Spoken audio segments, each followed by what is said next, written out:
Chairman Tehreek Insaf की मुमकिन गिरफ्तारी के पेश नज़र कारकुनों की बड़ी तादाद जमान पार्क पहुँच गई है। इस वक्त वहाँ क्या सूरत हाल है और कौन कौन सी सियासी शख्सियात इमरान खान की रिहाइशगाह पहुँच गई हैं, जानते हैं वहाँ मौजूद डॉन न्यूज़ के नुमाइंदे मोहम्मद कुर्बान से। मोहम्मद कुर्बान, क्या मनाजिर देख रहे हैं और कौन कौन सियासी रहनुमा आ गए हैं यहाँ?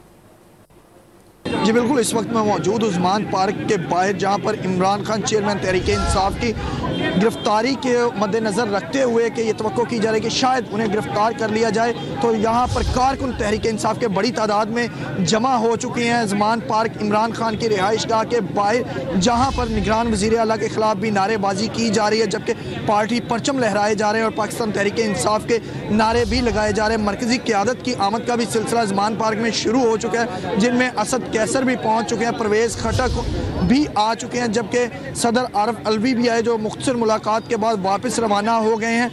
केपी के और पंजाब के दोनों सूबों के गवर्नर हजरात की तरफ से जो इलेक्शन है उनकी तारीख अनाउंस ना करने पर भी तशवीश का इजहार किया जा रहा है और मौजूदा सियासी जो सूरत हाल चल रही है उस पर भी तबादला ख्याल किया गया है। अभी तक जो है वो हुमायूं अख्तर भी यहाँ पर आगे जाओ, मुराद रास भी पहुँच चुके हैं। बाहर की अगर सूरत हाल का जिक्र करें तो यहाँ पर कारकुन बड़ी तादाद में जमा हैं। सिक्योरिटी के फ़राइज़ भी अगर कहें तो कारकुनों ने खुद ही संभाल रखे हैं, जबकि पंजाब पुलिस के एहलकार भी यहाँ पर सख्त सिक्योरिटी दे रहे हैं। जी मोहम्मद कुर्बान, बहुत शुक्रिया आपका।